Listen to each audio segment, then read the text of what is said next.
कक्षा 9 की द्वितीय भाषा के रूप में हिंदी की पूरक पाठ्य पुस्तक संचयन का ध्वन्यांकन जिसका वाचन कर रही हैं निवेदिता सरदार। प्रस्तुत है छठा पाठ दिए जल उठे। लेखक मधुकर उपाध्याय। लेखक परिचय। मधुकर उपाध्याय 1956। मधुकर उपाध्याय ने अपनी प्रारंभिक शिक्षा अयोध्या से प्राप्त की। अवध विश्वविद्यालय से विज्ञान में स्नातक होने के बाद भारतीय जनसंचार संस्थान नई दिल्ली से उन्होंने पत्रकारिता में स्नातकोत्तर डिप्लोमा प्राप्त किया। इतिहास और खास तौर पर ब्रितानी शासनकाल में उनकी दिलचस्पी ने उन्हें महात्मा गांधी के चर्चित दांडी मार्च की पुनरावृत्ति के लिए प्रेरित किया और उन्होंने 400 किलोमीटर से अधिक की पैदल यात्रा की। आज़ादी की 50वीं वर्षगांठ पर उनकी पुस्तक 50 दिन 50 साल पहले खासी चर्चित रही। उनकी एक अन्य पुस्तक किस्सा पांडे सीताराम सूबेदार को भी काफ़ी सराहा गया। हिंदी और अंग्रेजी में समान अधिकार से लिखने वाले मधुकर उपाध्याय की 3 पुस्तकें अंग्रेजी और 12 हिंदी में प्रकाशित हो चुकी हैं। पत्रकारिता और साहित्य के साथ साथ उनकी गहरी दिलचस्पी कार्टून विधा और रेखांकन में भी है। मधुकर उपाध्याय आजकल दैनिक लोकमत समाचार के प्रधान संपादक हैं। पाठ परिचय। महात्मा गांधी की दांडी यात्रा पर आधारित धुंधले पदचिन्ह नामक रचना से यह अंश लिया गया है। इसमें 19 मार्च 1930 के दिन घटी घटनाओं का वर्णन करते हुए रास में पटेल की गिरफ्तारी तथा गांधी जी की दांडी यात्रा संबंधी वर्णन है। घनी अंधेरी रात में गांधी जी को नाव से महिसागर पार कराने के लिए लोगों ने क्या किया, इसका अद्भुत वर्णन पाठक को हतप्रभ कर देता है। पाठ का यह अंश अत्यंत रोचक बन पड़ा है। आइए सुनते हैं पाठ दिए जल उठे। पृष्ठ संख्या 41 से 48। रास के बूढ़े बरगद ने वह दृश्य देखा था। दांडी कूच की तैयारी के सिलसिले में वल्लभ भाई पटेल 7 मार्च को रास पहुंचे थे। उन्हें वहां भाषण नहीं देना था, लेकिन पटेल ने लोगों के आग्रह पर 2 शब्द कहना स्वीकार कर लिया। उन्होंने कहा, भाइयों और बहनों, क्या आप सत्याग्रह के लिए तैयार हैं? इसी बीच मजिस्ट्रेट ने निषेधाज्ञा लागू कर दी और पटेल को गिरफ्तार कर लिया गया। यह गिरफ्तारी स्थानीय कलेक्टर शिलडी के आदेश पर हुई, जिसे पटेल ने पिछले आंदोलन के समय अहमदाबाद से भगा दिया था। वल्लभ भाई को पुलिस पहरे में बोरसद की अदालत में लाया गया, जहां उन्होंने अपना अपराध कबूल कर लिया। जज को समझ में नहीं आ रहा था कि वह उन्हें किस धारा के तहत और कितनी सजा दे। 8 लाइन का अपना फैसला लिखने में उसे 1.5 घंटा लगा। पटेल को 500 रुपये जुर्माने के साथ 3 महीने की जेल हुई। इसके लिए उन्हें अहमदाबाद में साबरमती जेल ले जाया गया। साबरमती आश्रम में गांधी को पटेल की गिरफ्तारी, उनकी सजा और उन्हें साबरमती जेल लाए जाने की सूचना दी गई। गांधी इस गिरफ्तारी से बहुत क्षुब्ध थे। उन्होंने कहा कि अब दांडी कूच की तारीख बदल सकती है। वह अपने अभियान पर 12 मार्च से पहले ही रवाना हो सकते हैं। आश्रम में एक एक आदमी यह हिसाब लगा रहा था कि मोटर कार से बोरसद से साबरमती जेल पहुंचने में कितना समय लगेगा। जेल का रास्ता आश्रम के सामने से ही होकर जाता था। आश्रमवासी पटेल की एक झलक पाना चाहते थे। समय का अनुमान लगाकर गांधी स्वयं आश्रम से बाहर निकल आए। पीछे पीछे सब आश्रमवासी आकर सड़क के किनारे खड़े हो गए। लोगों का ख्याल था कि पटेल को गिरफ्तार करके ले जाने वाली मोटर वहां किसी हाल में नहीं रुकेगी, लेकिन मोटर रुकी। लगता है पटेल का रोब ही था कि पुलिस वालों को मोटर रोकनी पड़ी। गांधी और पटेल सड़क पर ही मिले। एक संक्षिप्त मुलाकात। पटेल ने कार में बैठते हुए आश्रमवासियों और गांधी से कहा, मैं चलता हूँ, अब आपकी बारी है। पटेल की गिरफ्तारी पर देश भर में प्रतिक्रिया हुई। दिल्ली में मदन मोहन मालवीय ने केंद्रीय असेंबली में एक प्रस्ताव पेश किया जिसमें बिना मुकदमा चलाए पटेल को जेल भेजने के सरकारी कदम की भर्त्सना की गई थी। प्रस्ताव पारित नहीं हो सका। इस प्रस्ताव पर कई नेताओं ने अपनी राय सदन में रखी। मोहम्मद अली जिन्ना ने कहा, सरदार वल्लभ भाई पटेल की गिरफ्तारी अभिव्यक्ति की स्वतंत्रता के सिद्धांत पर हमला है। भारत सरकार एक ऐसी नज़ीर पेश कर रही है जिसके गंभीर परिणाम होंगे। गांधी के रास पहुंचने के समय वह कानून लागू था जिसके तहत पटेल को गिरफ्तार किया गया था। सत्याग्रहियों ने अपनी ओर से तैयारी पूरी कर ली थी। अब्बास तैयब जी वहां पहुंच चुके थे कि गांधी की गिरफ्तारी की स्थिति में कूच की अगुवाई कर सके। बोरसद से निकलने के बाद लगभग सभी आश्वस्त थे कि अब गांधी को जलालपुर पहुंचने तक नहीं पकड़ा जाएगा, लेकिन तैयारी में कोई कमी नहीं थी। रास में गांधी का भव्य स्वागत हुआ। दरबार समुदाय के लोग इसमें सबसे आगे थे। दरबार गोपाल दास और रविशंकर महाराज वहां मौजूद थे। गांधी ने अपने भाषण में दरबारों का खास तौर पर उल्लेख किया। कुछ दरबार रास में रहते हैं, पर उनकी मुख्य बस्ती कनकापुरा और उससे सटे गांव देवण में है। दरबार में रियासतदार होते थे। उनकी साहबी थी, ऐशो आराम की जिंदगी थी। एक तरह का राजपाट था। दरबार सब कुछ छोड़कर यहाँ आकर बस गए। गांधी ने कहा, इनसे आप त्याग और हिम्मत सीखें। अखिल भारतीय कांग्रेस कमेटी की बैठक 21 मार्च को साबरमती के तट पर होने वाली थी।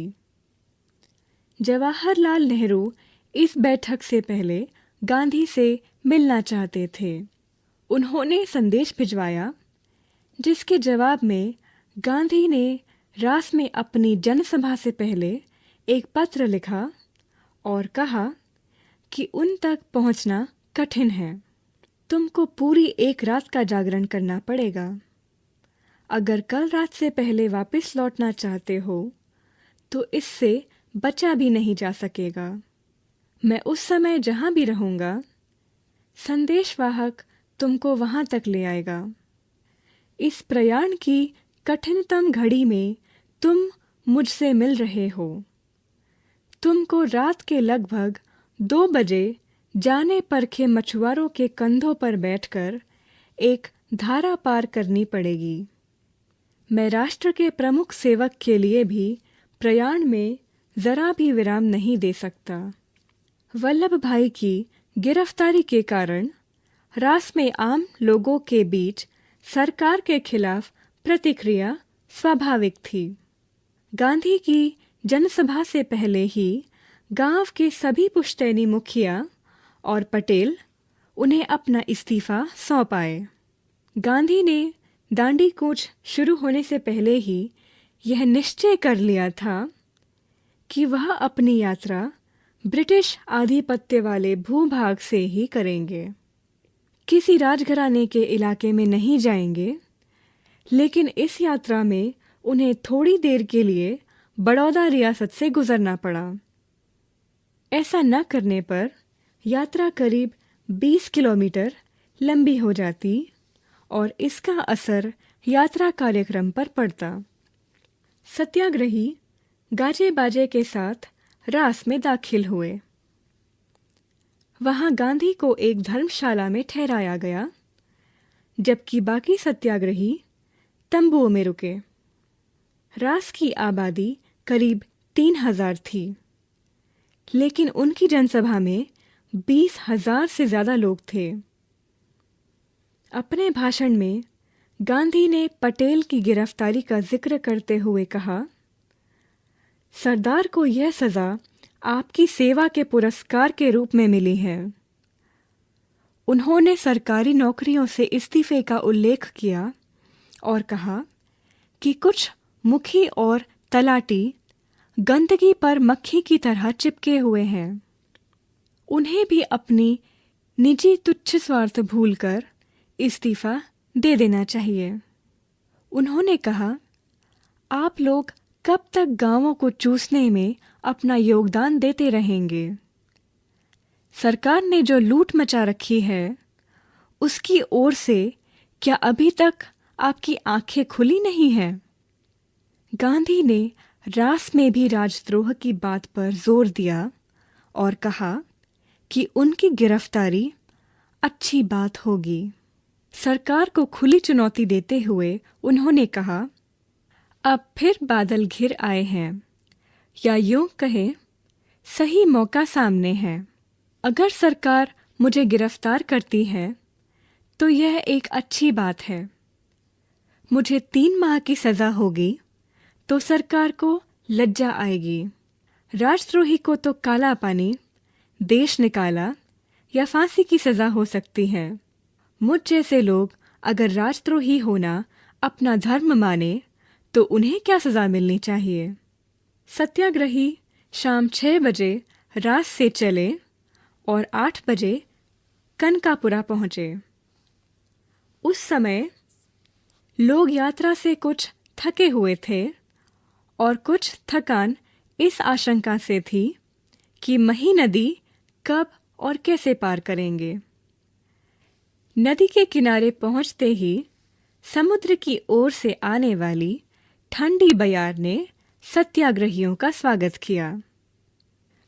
कनकापुरा में 105 साल की एक बूढ़ी महिला ने गांधी के माथे पर तिलक लगाया और कहा, महात्मा जी, स्वराज लेकर जल्दी वापस आना। गांधी ने कहा, मैं स्वराज लिए बिना नहीं लौटूंगा।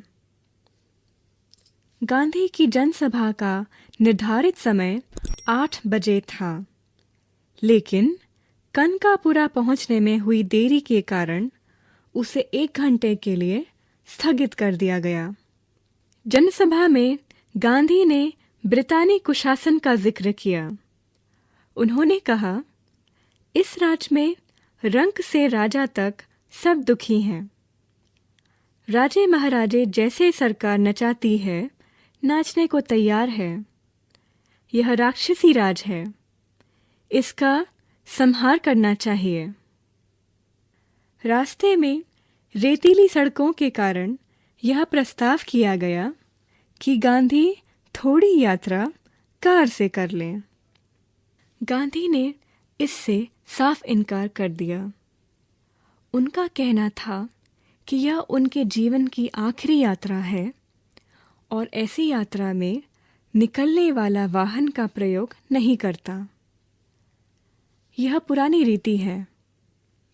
धर्म यात्रा में हवाई जहाज, मोटर या बैलगाड़ी में बैठकर जाने वाले को लाभ नहीं मिलता। यात्रा में कष्ट सहे, लोगों का सुख दुख समझे, तभी सच्ची यात्रा होती है। ब्रिटिश हुक्मरानों में से एक वर्ग ऐसा भी था जिसे लग रहा था कि गांधी और उनके सत्याग्रही मही नदी के किनारे अचानक नमक बनाकर कानून तोड़ देंगे। समुद्री पानी नदी के तट पर काफ़ी नमक छोड़ जाता है, जिसकी रखवाली के लिए सरकारी नमक चौकीदार रखे जाते हैं। गांधी ने भी कहा कि यहाँ नमक बनाया जा सकता है।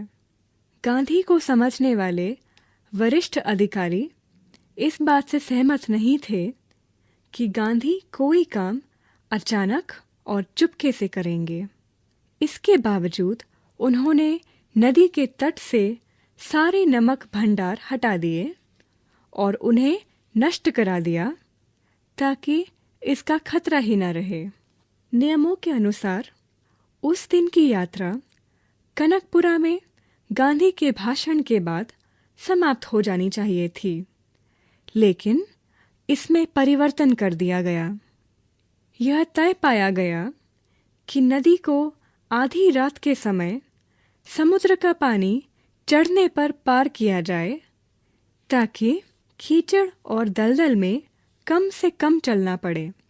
रात 10:30 बजे भोजन के बाद सत्याग्रही नदी की ओर चल पड़े।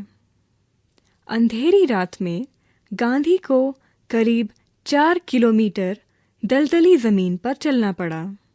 कुछ लोगों ने गांधी को कंधे पर उठाने की सलाह दी, पर उन्होंने मना कर दिया। कहा, यह धर्म यात्रा है, चलकर पूरी करूंगा। तट पर पहुंचकर गांधी ने पैर धोए और एक झोपड़ी में आराम किया, आधी रात का इंतजार करते हुए। मही के तट पर उस घुप अंधेरी रात में भी मेला जैसा लगा हुआ था। भजन मंडलियां थी, दांडिया रास में निपुण दरबार थे, उनके गीत के बोल थे, देखो गांधी का दांडिया रास, देखो वल्लभ का दांडिया रास, दांडिया रास सरकार का नास, देखो विट्ठल का दांडिया रास, देखो भगवान का दांडिया रास। गांधी को नदी पार कराने की जिम्मेदारी रघुनाथ काका को सौंपी गई थी। उन्होंने इसके लिए एक नई नाव खरीदी और उसे लेकर कनकापुरा पहुंच गए।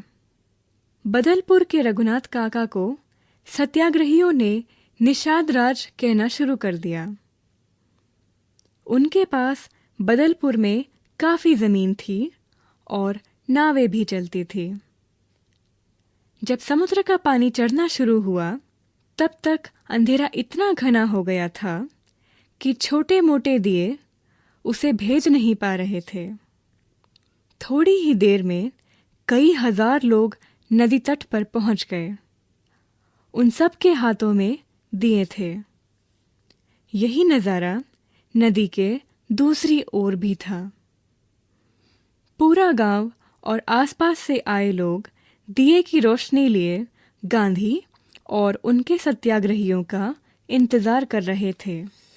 रात 12 बजे महिसागर नदी का किनारा भर गया।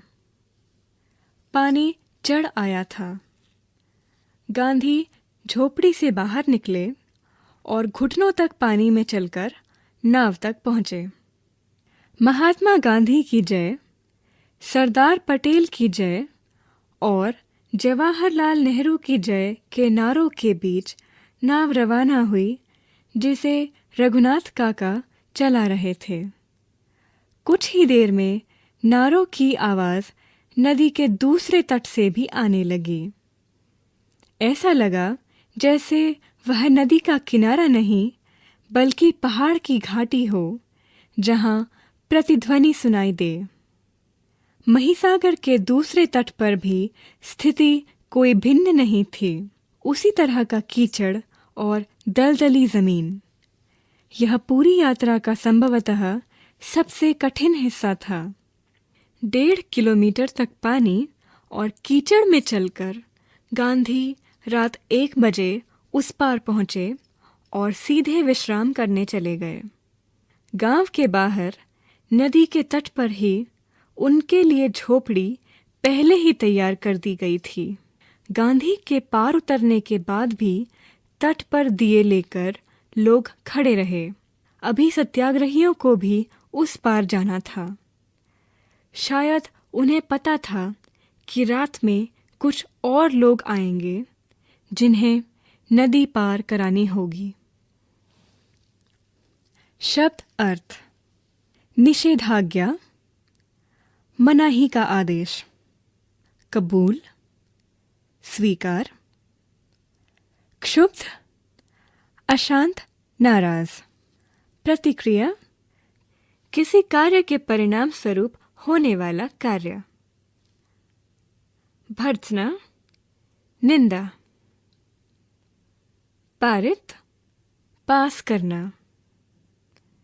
नज़ीर, उदाहरण। भव्य, शानदार। रियासतदार, रियासत या इलाके का मालिक। प्रयाण, यात्रा। पुश्तैनी, पीढ़ियों से चला आ रहा। आधिपत्य, प्रभुत्व। तुच्छ, क्षुद्र, निकृष्ट। बयार, हवा।